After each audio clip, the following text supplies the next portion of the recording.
Hello, welcome to Wordplay. Thank you for joining us. This is the third annual Loft Wordplay Book Festival. It's a presentation of St. Catherine University and my employer, Star Tribune. My name is Lori Herzl. I'm the books editor at the Star Tribune. Before I begin, I would like to say we acknowledge that the state of Minnesota is located on the traditional, ancestral, and contemporary lands of Indigenous people. The Loft and Open Book are built within the homelands of the Dakota people. The Loft recognizes the original peoples of this place and affirm tribal sovereignty. I am here with Connie Palmen, author of Your Story, My Story, and we are going to be talking about this in a moment. Hi, Connie. How are you? Sorry, hello. Live from the Netherlands. But before we begin, just a couple of things for the audience to remember. You can put questions for Connie in the little chat box, and we will get to those after about a half an hour. This event is recorded, and you are welcome to access this event as many times as you'd like until June 1st. I do not know what happens after June 1st, something. And please buy Connie's books and the other books that we talk about during Wordplay. There should be a box on your screen that you can click and access. I think it's bookshop.org. And consider donating to the Loft, a wonderful organization. While all Wordplay events are free, I know that they would love your support, bringing great authors here every year. And also, you will be getting a survey at the end of this in your email box, and please do fill out the survey so that they can make next year even better. And hopefully next year we'll be live. That would be great. So a little about Connie before we begin. Connie Palmen was born in the Netherlands and studied literature and philosophy at the University of Amsterdam. Her debut novel, The Laws, was voted European Novel of the Year and was shortlisted for the 1996 International Impact Dublin Literary Award. In 2019, Vienna, Austria chose The Laws for their One City, One Book campaign and gave away 100,000 copies. How wonderful.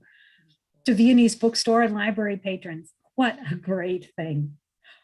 Connie is also the author of The Friendship, winner of the AKO Literature Prize, Lucifer, and the autobiographical novel I Am. Connie lives in Amsterdam, and is that where you are right now, Connie? I am in my house in Amsterdam. In your house? The canals, living on a canal. I'm looking outside and see the canals and the ships and people walking around. It's Liberation Day today in Amsterdam or in the Netherlands. Oh, so yes. How do people celebrate Liberation Day?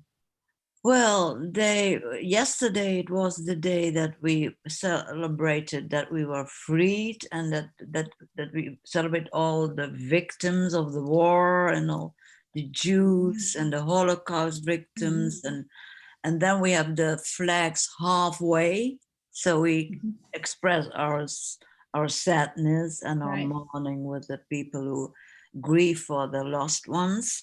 And this is Liberation Day, so now the flag is on top of it's all the way out, and people are happy and walking around. Yesterday at 8 o'clock, it's always very impressive in Amsterdam that at 8 o'clock, the whole Netherlands is quiet for 2 minutes.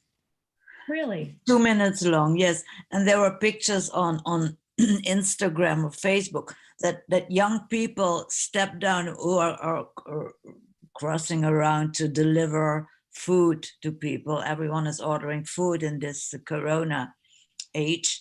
And that the young people were standing still, were getting off their bikes and standing still at 8 o'clock and waiting for the 2 minutes to pass. How wonderful. Yes, that is really a wonderful thing. So 2 minutes of silence. 2 minutes of silence for all the victims. Before everything gets happy again. Yeah. I have a question here from an audience member. This one is for me, and it's Heather would like to know about my pineapple. This is not a real pineapple. It is plastic. My sister sent it to me because if you're ever on Twitter, there is something called Room Rater who captures these Zoom meetings and then rates the background of the people who are speaking on a 0 to 10 basis. And they room rated me 9 out of 10. And I figured they always ask people to have a pineapple. I don't know why, but anyway, The suggestion was if I added a pineapple, maybe next time I would get 10 out of 10. So we'll see what Room Rater does. So Connie's book, Your Story, My Story, it's new in English. It is not a brand new book. You wrote this 5 years ago, I think, or Oh, yes. 2015. This book is a novel, but it is written as a memoir of Ted Hughes, the poet. And I would think that of all the marriages that have been famous and have been scrutinized, the marriage of Sylvia Plath and Ted Hughes is probably right up there at the top. And Ted Hughes has been vilified. He's been called a murderer. Sylvia Plath, they were both poets, as you all probably know. And she killed herself at a very young age. And this is his point of view. So my first question, Connie, I think pretty much everybody who knows about this marriage and about these two poets thinks they know the marriage and what happened. And that was, she was a little nuts, but she was frail and fragile, and he took advantage of her, and he was a womanizer. And when she killed herself, it was essentially his fault. So my first question is, why did you think you were going to find something different when you started writing this book? Well, because if there's a marriage which is so full of love, and I could judge the love by everything Sylvia Plath wrote in her journals before she was left by Ted Hughes.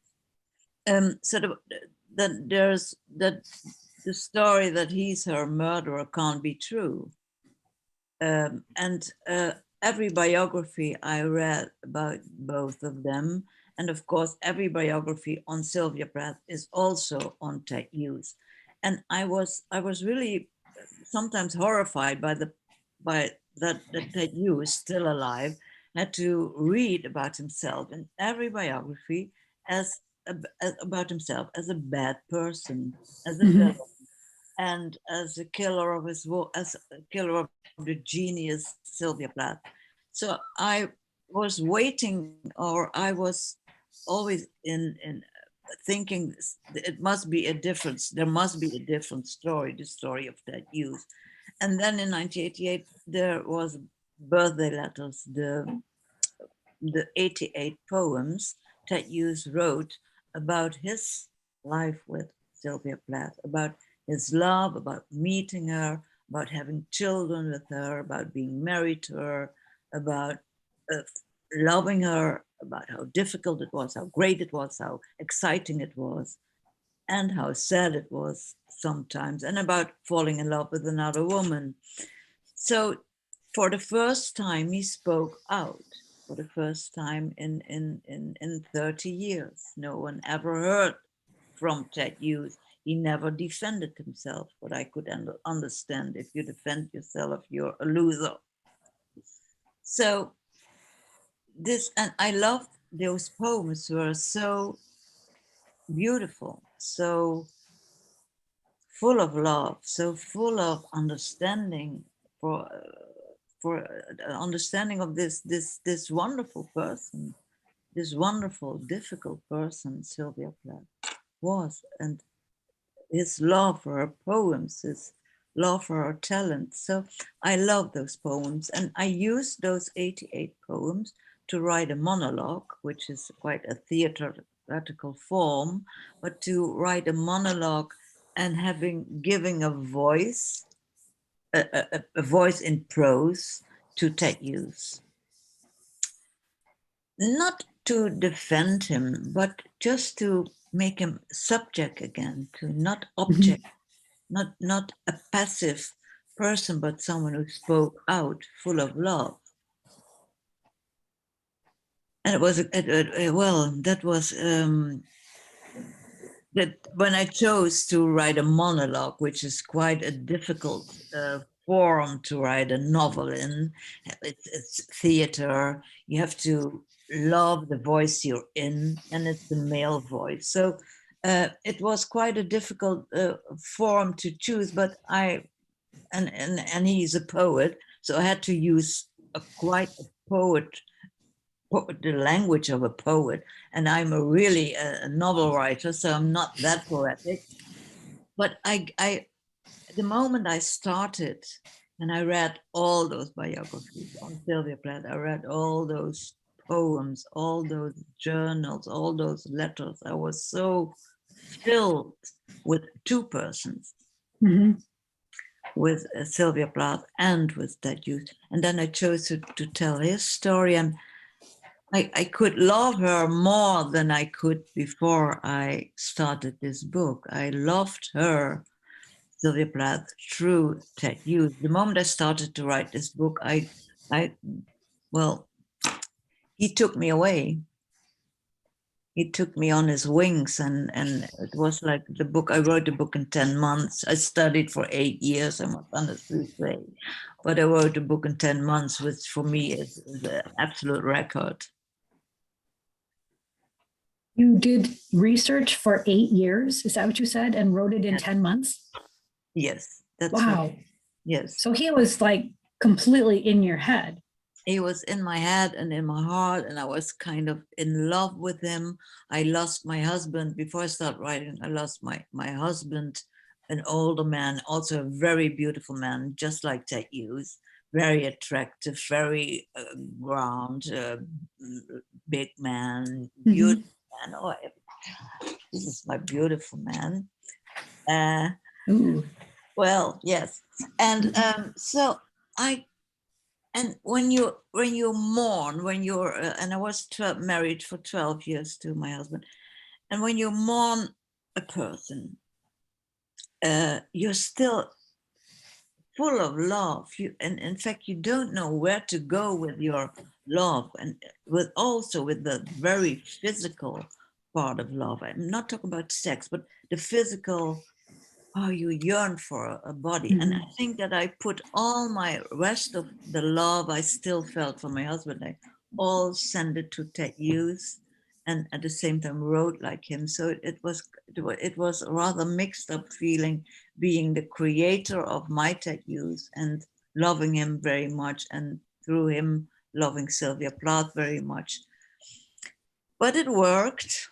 It worked. And 10 minutes later, I finished the book with the word I, which is the last word of this book, because I met Ted Hughes, or I learned to know him as a very private person who, in fact, was so scared of that that part of Sylvia Plath's literary career, which was that she was a very confessional poet. And confessional poets use the word I very easily, use their own autobiographical material to write their poets. And in fact, Ted Hughes was very scared of this I. So I make in your story, my story, I traveled from being very silent and very not defending himself to this one important word that he could say, I said this. One thing I noticed is that throughout the book, he never once calls her by her name. She is always my bride. I forget what some of the other bride was, I think, the most common, but there were other my kind of possessives that never. The one time he almost used her name, he called her by another woman's name, and I was wondering about that choice. First of all, do you know if that episode actually happened where he called her by another woman's name in bed? Yes, and unfortunately it happened, and that's a big mistake to make. that's an awful mistake, and Sylvia Plath wrote about it in a journal or in one of her letters, I can't remember, was of course very angry and very shocked about it. I chose that because it's very ugly if you, as a Dutch, I found it intrusive to use her name. I found it ugly. I've read there are more fictionalized novels about Sylvia Plath, and every time I read her name too much, Sylvia Plath, as if she is someone you can own, I felt ashamed. So I chose for bride, which is a very biblical name in the Psalms and in the where if you honor a woman very much in the Bible, you call her my bride, and it's also very in the Bible. It's also very erotic to call a woman my bride. You know her. If you have a bride, you know her. So you had sex with her. You have known her in the physical sense. You have known her as your partner. You know her soul. Then you call a woman my bride. So it's very honorable. And then a second reason was from the work from Ted Hughes, who wrote about a play about the bridegroom. And so bride and bridegroom were very terms he used a lot. Being a scholar of myths and sagas and old stories, old English stories, where also the bride is a very much used word for someone you love the most. 8 years of research. It's unfathomable. Did your view of Ted Hughes change the more you read and the more you dug into him and his life? Yes, it's not very, because I always felt that there was something dishonest in how he was portrayed by the biographies. But and what you suggest is true. The more I read about him, my biggest change happened when I read the 88 poems from Birthday Letters. I thought, this is your story. This is magic. It's so beautiful. And of course, then I did more and more research, and there were more poems that are not in Birthday Letters, which was the last letter, a big poem. I read the memoirs that friends wrote about him, which were very, very loving. And I read the something Seamus Hayden said at his funeral, that he was the most tenderest of men. I wrote the memoirs of friends who went fishing with him. So I wrote the poems his daughter wrote about him, which were all very loving and very.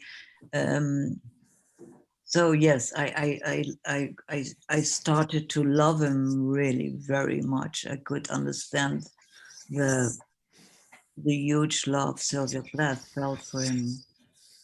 And I read, for instance, I read in some biographies that there were women who fainted the moment he came in the room, and I could understand them. But that's an extreme reaction. yes, when I read your book, I frankly I didn't think I was going to like it, because I kind of subscribed to the idea that he was evil and he was a philanderer and she was frail and needed him and he betrayed her and she died. And I was surprised, because the more I read, the more I liked it and the more I liked him. But it felt to me like a book that was written with empathy, but not a book that was trying to whitewash or convince people of something else about him. I mean, it just felt like it added to the story. And I'm wondering, is that what your intent was, or what was your intent? Well, that was exactly my intent. I didn't want to do what he didn't do himself. So I didn't want to defend him. I didn't want to make him a person who would defend himself. He was just telling his side of the story. Yes, how he looked her, how he was very detailed in how he analyzed her, very full of understanding. So I thought, when I write about him, understanding her, people will see that this person was not a cruel person. So I really hope that people would like him or love him after reading your story, my story. But it's not, I didn't want to make him a holy. He's not holy. He fell in love with another woman, but it happens. And I believe him when he wrote and said, I was hoping that we would come together again, that it was just a short period of how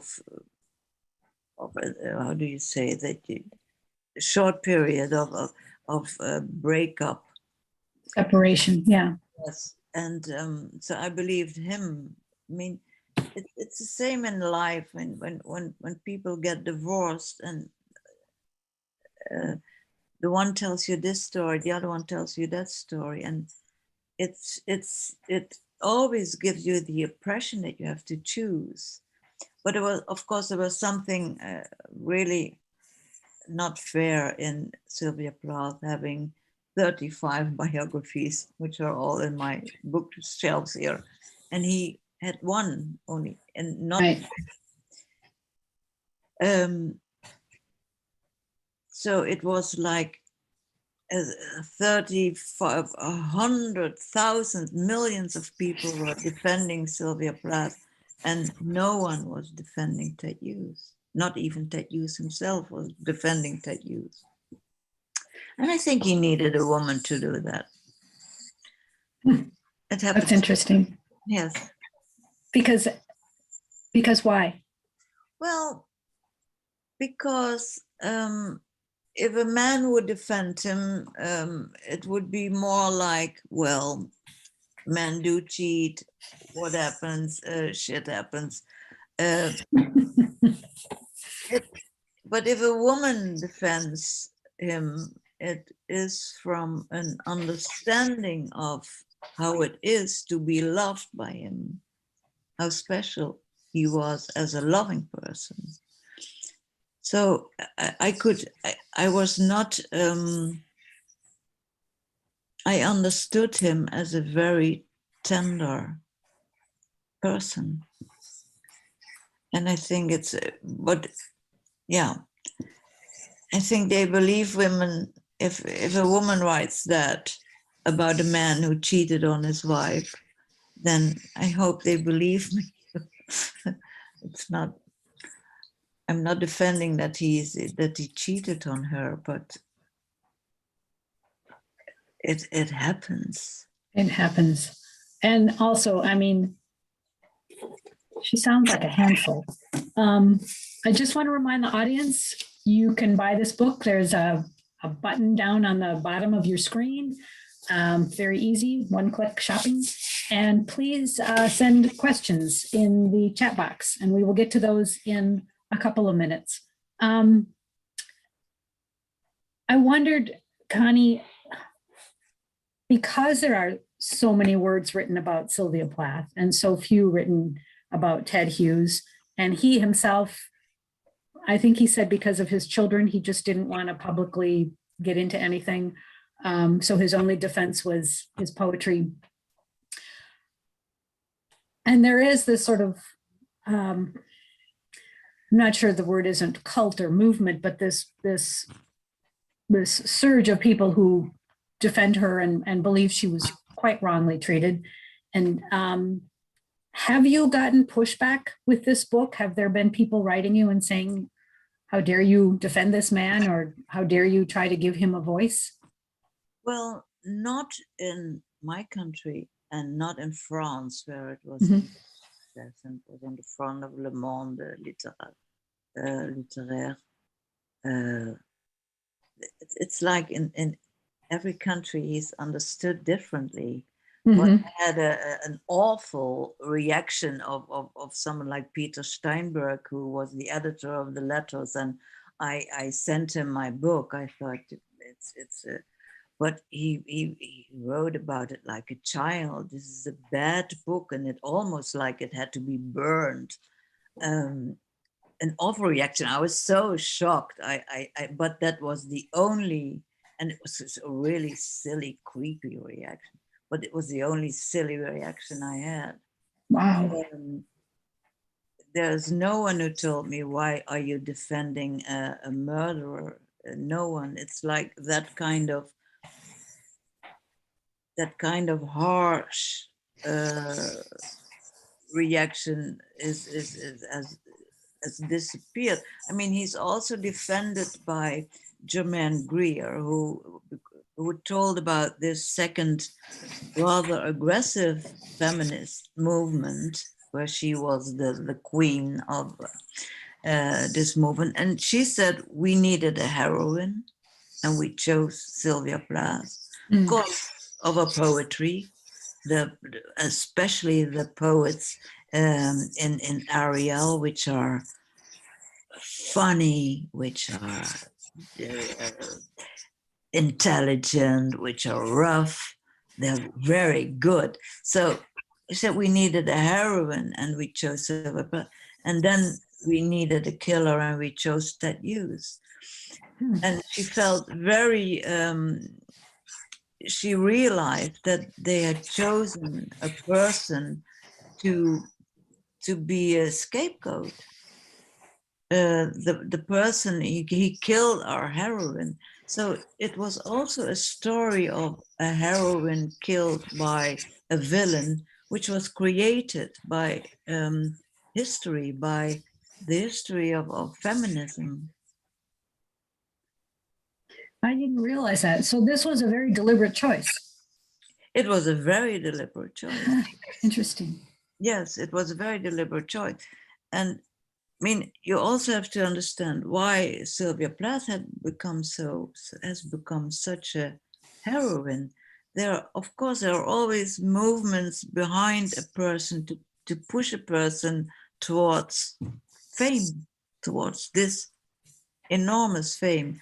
No, it was very good and very brave of Germaine Greer to be so honest about we needed a scapegoat, and there was Ted Hughes. That's a terrible thing to do to someone, though. I mean, he was still alive. He was still alive, and his children were alive. And unfortunately, the son of Sylvia Plath also committed suicide. Right. But he was still alive. Of course, he immigrated to the other end of the world to escape all those stories about his mother. How can a person become your mother if everyone owns her? Right. Right. That's interesting about biographies. I mean, the biography is my main interest. In fact, a lot of my novels are treating the biography as a genre I write novels about, because I'm so interested in this mechanism that you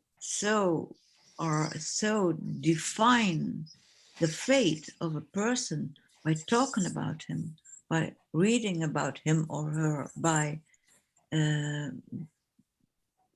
gossip. I mean, I studied philosophy, and my PhD was on Socrates.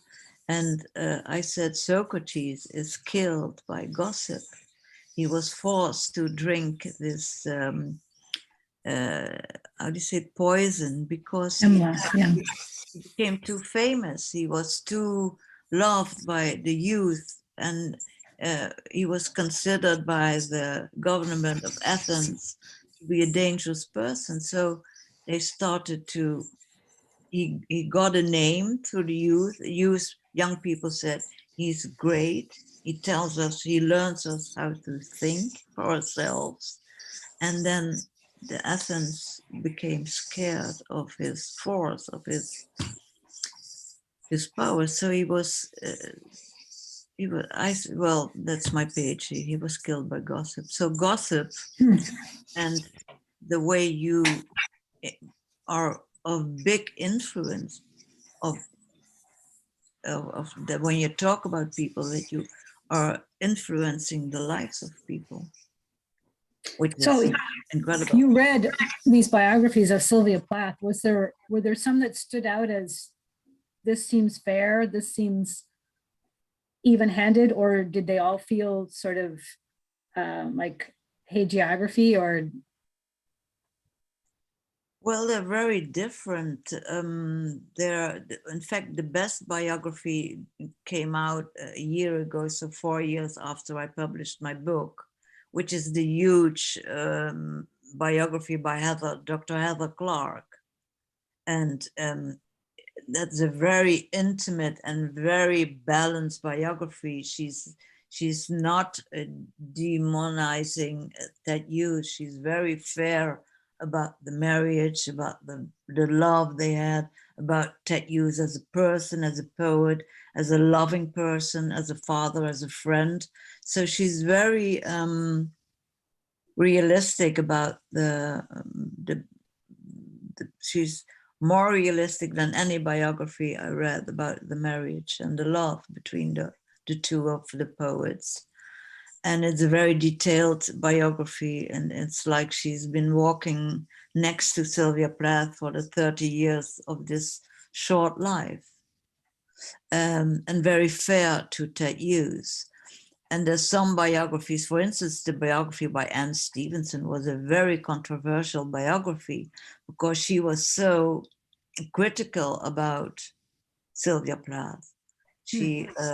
And there was the gossip that the villain, the evil sister of Ted Hughes, in fact, had written almost, was a co-writer of the biography of Anne Stevenson. And the evil sister of Ted Hughes hated Sylvia Plath, so used this biography to, in fact, to give a very black portrait of Sylvia Plath. Mm-hmm.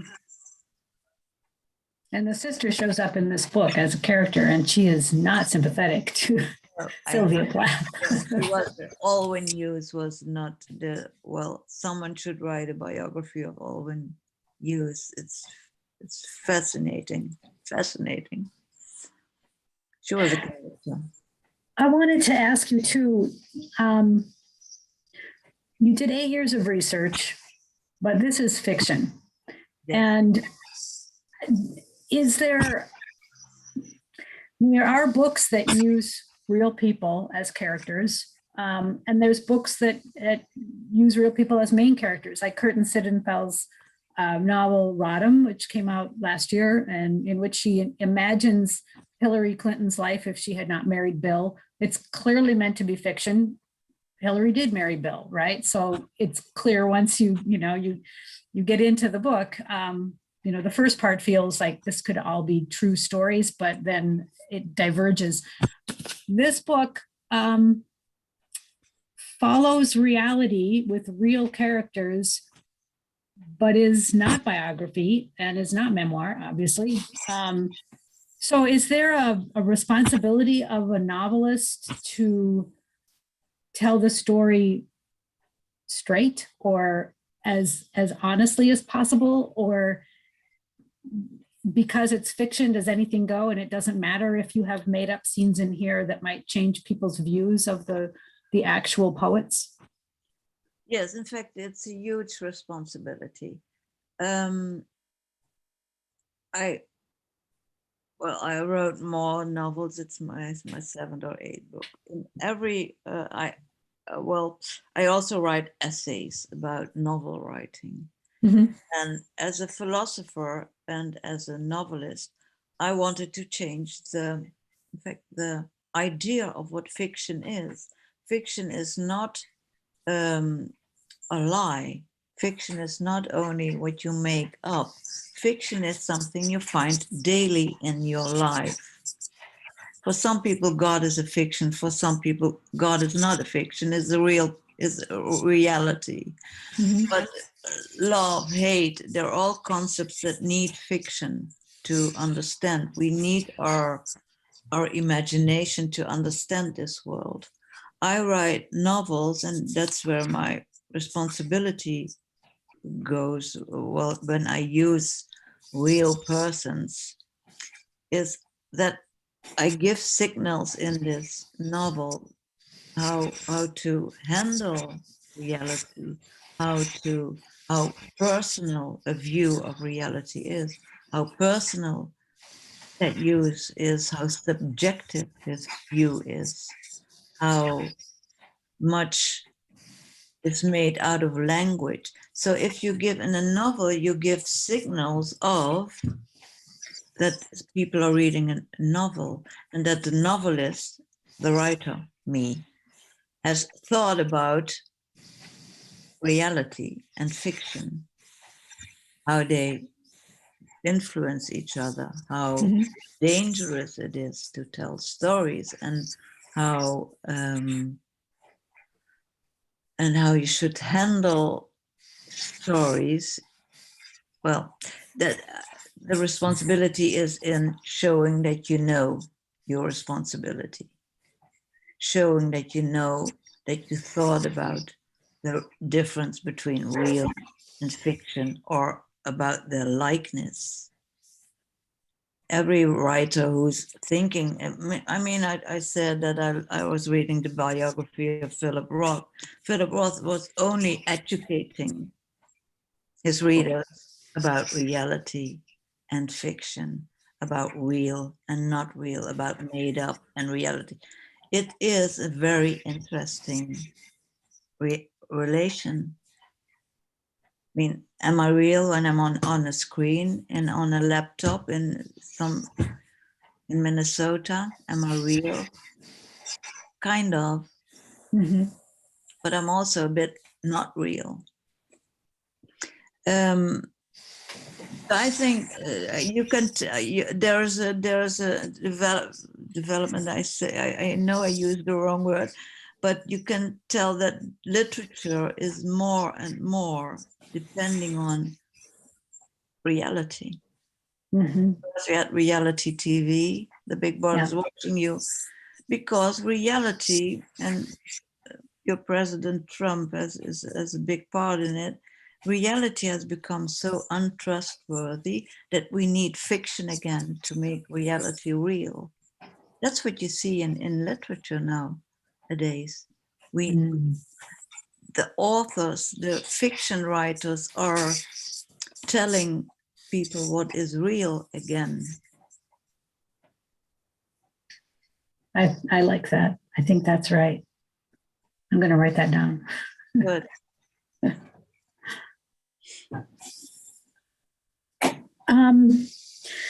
So this book came out in 2015, is that right?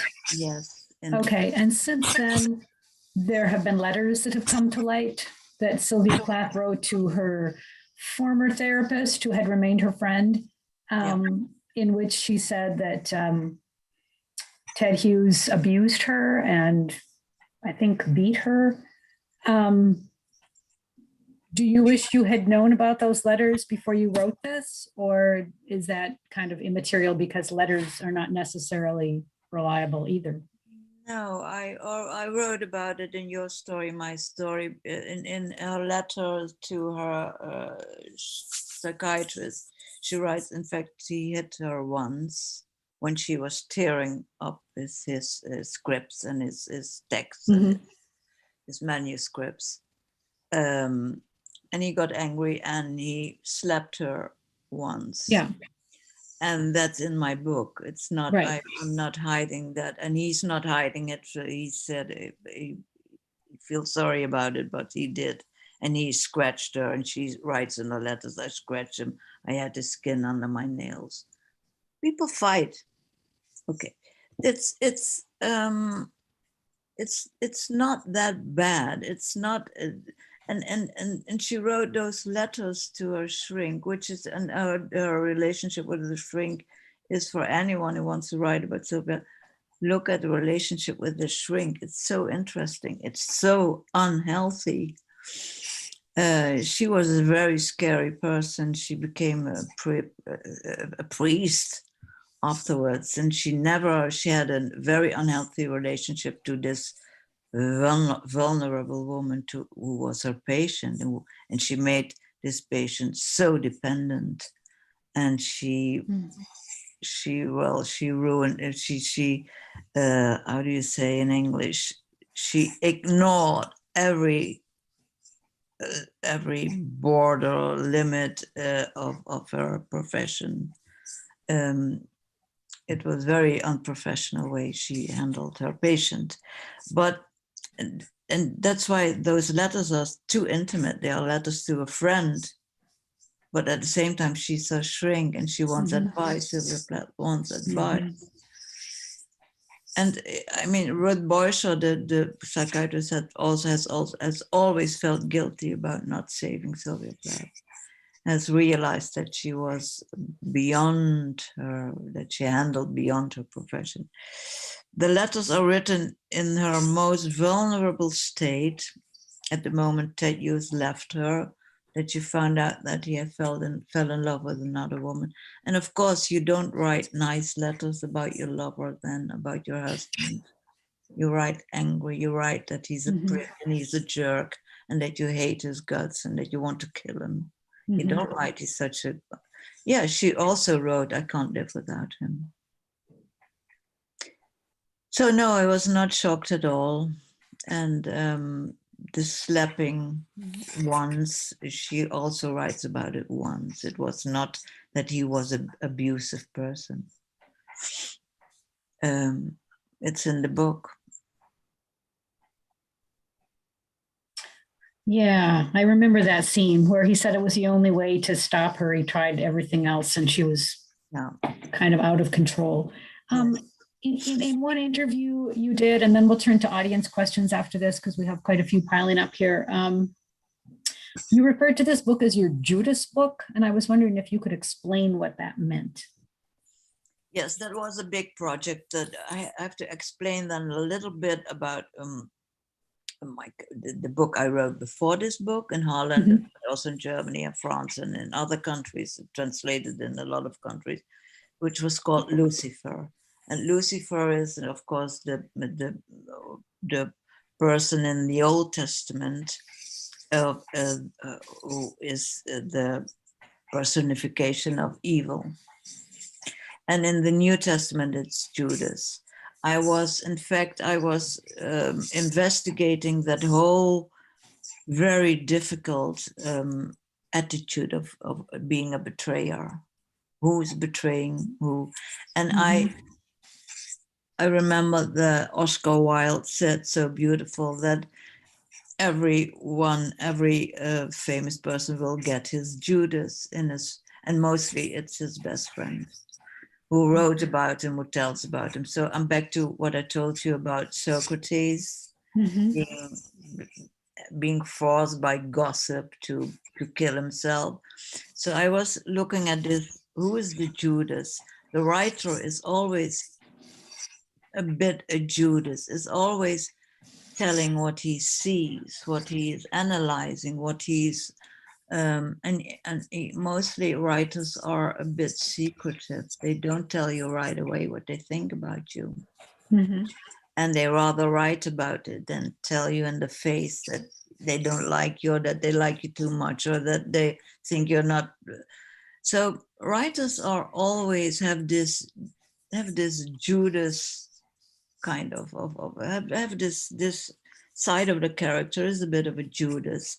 And then I thought that Ted Hughes must have considered a lot of his friends being a Judas, having been participating in helping all those biographers by outing stories about him. And one of his best friends, L. Alvarez, wrote about the suicide of his wife the moment his children were not yet informed about the death, about the way their mother died. So Judas is in fact the writer, the biographer, the writer of letters. Sylvia Plath in her letters to Ruth Boyshaw, psychiatrist, is a kind of Judas.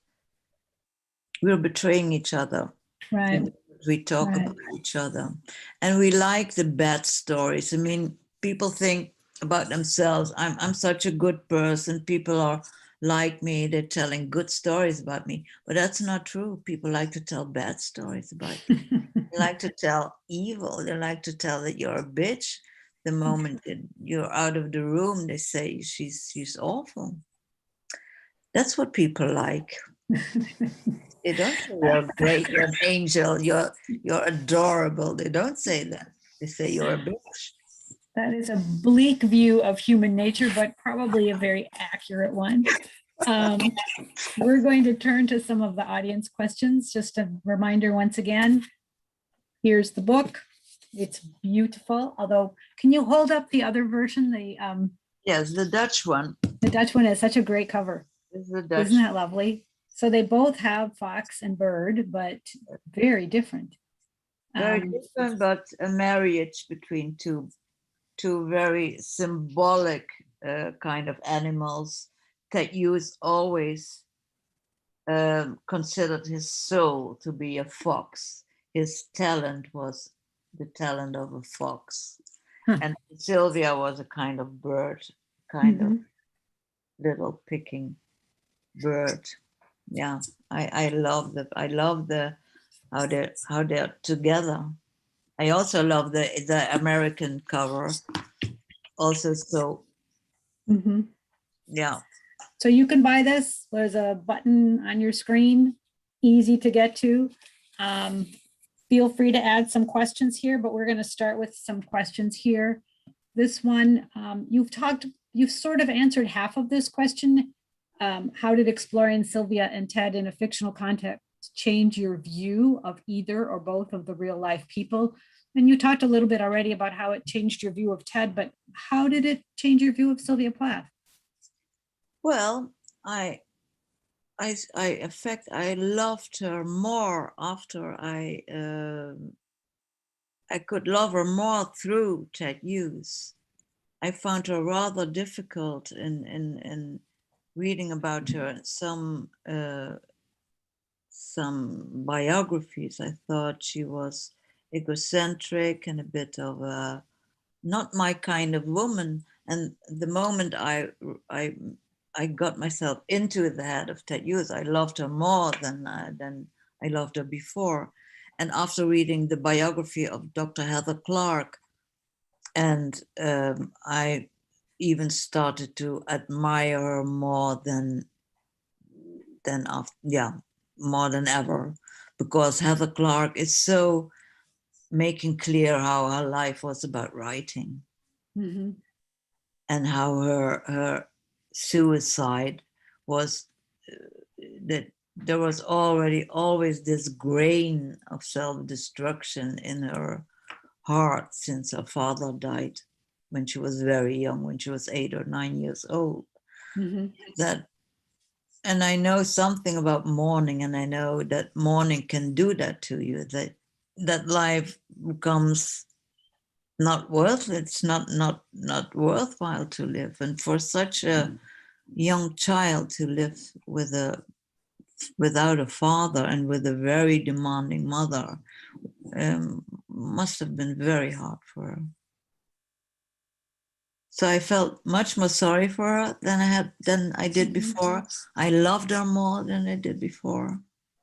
So only more. And part of it was being able to see her through Ted Hughes's eyes as you got more into his head. Yes, I knew how a man would love her by studying Ted Hughes. How she was I think she was a wonderful lover for a man, she understood what was a poet in him. She was, I think she was sexually very talented. She was understanding. She was funny. She cooked. She was great. She was a woman. She was a woman every man would love to have by his side. And she was good at biting. Yes, also. That scene, I've heard that scene before, but not quite as vividly as in here. That initial meeting and the big bite. Yes. Here is a question from Heather. She said she enjoys works that explore ambiguity in what is often seen as black and white. And she's wondering if exploring such ambiguity is easier in a fill-in-the-gaps fictionalized version of history. She's thinking about Loving Frank or works by B.A. Shapiro. What are your thoughts on this exploration of ambiguity, and if a fictional plane is a must in order for this to happen with empathy? Oh, I agree totally. It's very great that this question is popped up by one of the viewers, because Ted Hughes is trying to make Sylvia Plath in my book, in my novel, is seeing that Sylvia Plath is in fact too radical. That she wants her choices to be black or white, and that's what bipolar people do. They can't handle ambiguity. It makes them feel it makes them feel distressed. It makes them scared. So they want the world to be black or white, and that's why the first page of the book that uses saying, in fact, she had something of a radical, of a radical religion radical. She wanted to be either good or bad, to judge. And he is trying to teach her about ambiguity, that you can only hate someone when you love him, that their hate and love are not poles, that they belong together. That it's a marriage between love and hate, that there is a marriage between heaven and hell, that there's a marriage between good and bad, that they are not separate. And I think by analyzing Sylvia Plath, that she had a great difficulty by enduring her own ambiguity. She hated it. Yeah.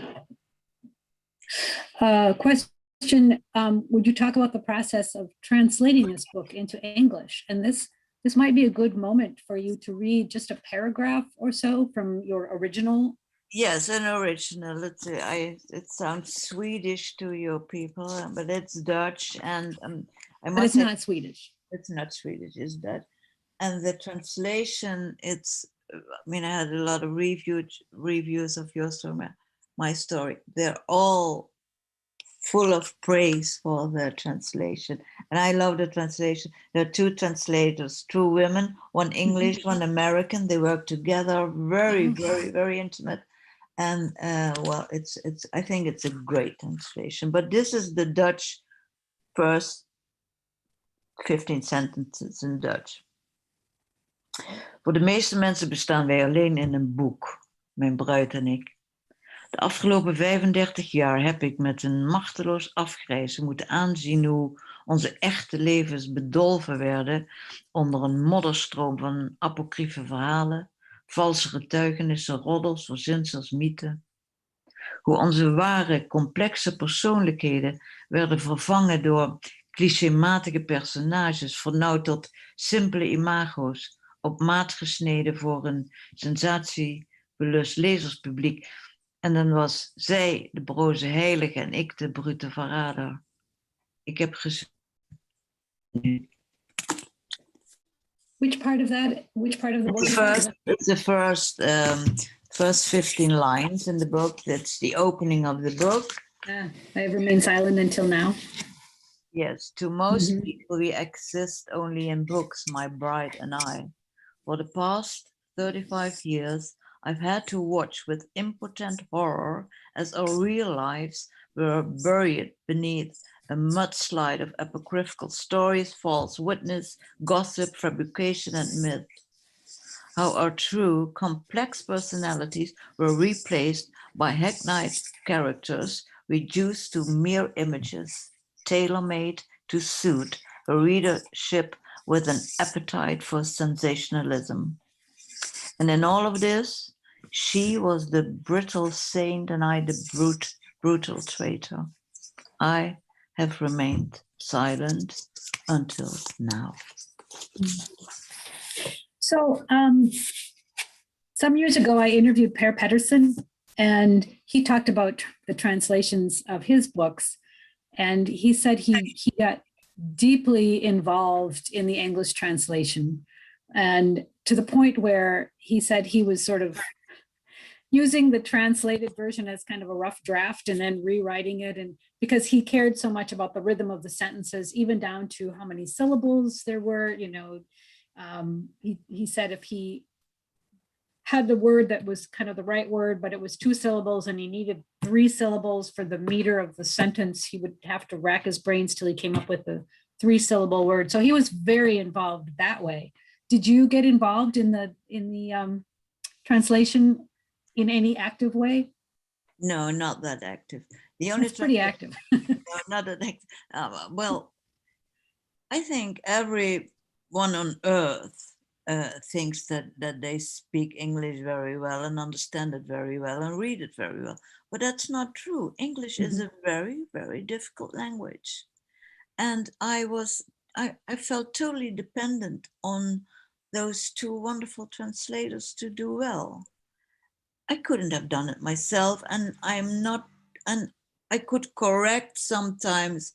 I think this is not very good rhythm, or I could help them by giving them information, background information. I studied 8 years. Okay, yes. So, and they ask for some background information, and sometimes they ask, do we understand this well? But I couldn't help them more. I mean, everything changes when you read your English translation. It's far more apart from Dutch than, for instance, German. German is like, has the same rhythm, has the same cadence, has the same sound, has the same complexity. But in English, everything's different. In France, well, I also have a Chinese translation. Of course, I can't understand that, or the Hungarian, or the Swedish, or right. There's so many translations. And well, I didn't think that I was very able to be good at helping my English translators. I think it was a frustration for Per Pedersen that he didn't speak all those other languages too. I understand. I'm not that controlling person. Yeah. Well, I think we are pretty much out of time. I would like to remind the readers once more, they can buy this book.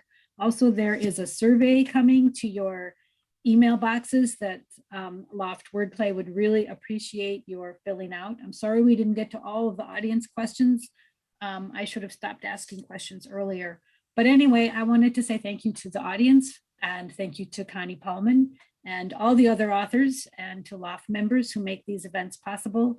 And of course, to the sponsors, St. Catherine University and to Star Tribune. So thank you, Connie. What a delight. What an absolute delight. All right. Thank you. You're very good. And I love to talk with you. And thank you for listening.